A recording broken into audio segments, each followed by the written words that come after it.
Tidak seperti bentuk bangunannya yang tergolong megah, namun pasar ikan modern yang ada di Jalan MP Mangkunegara ini ternyata sepi. Bahkan pedagang yang berjualan di pasar ini cukup sedikit. Sepinya pasar ikan modern ini cukup dikeluhkan sejumlah pedagang ikan hias yang berjualan di pasar ini.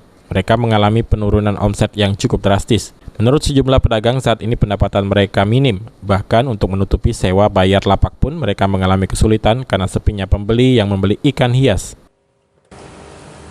Dari 100% bisa 30%, Pak. Jadi 70% yang hilang. Ya. Jadi dalam satu hari biasanya berapa lah kita mengantongi? Dalam satu hari itu paling enggak 400-500, Pak.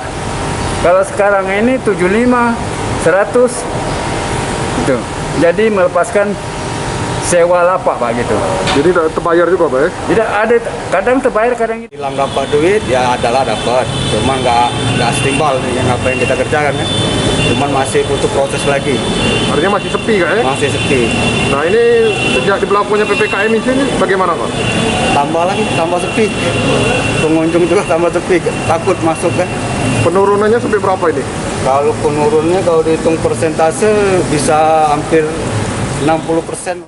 Atas hal tersebut, para pedagang ikan hias di pasar ikan modern ini berharap adanya perhatian pemerintah terhadap lokasi tempat usahanya. Sebelumnya, di pasar ikan modern ini hanya menjual ikan laut maupun sungai serta makanan laut lainnya. Namun karena kondisi yang sepi, akhirnya pasar ikan modern yang kini telah diserahkan pengelolaannya dari pemerintah pusat ke Pemkot Palembang menjadi tempat pusat penjualan ikan hias.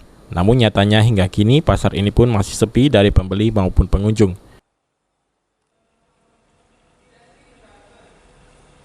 Firman Hidayat, PAL TV.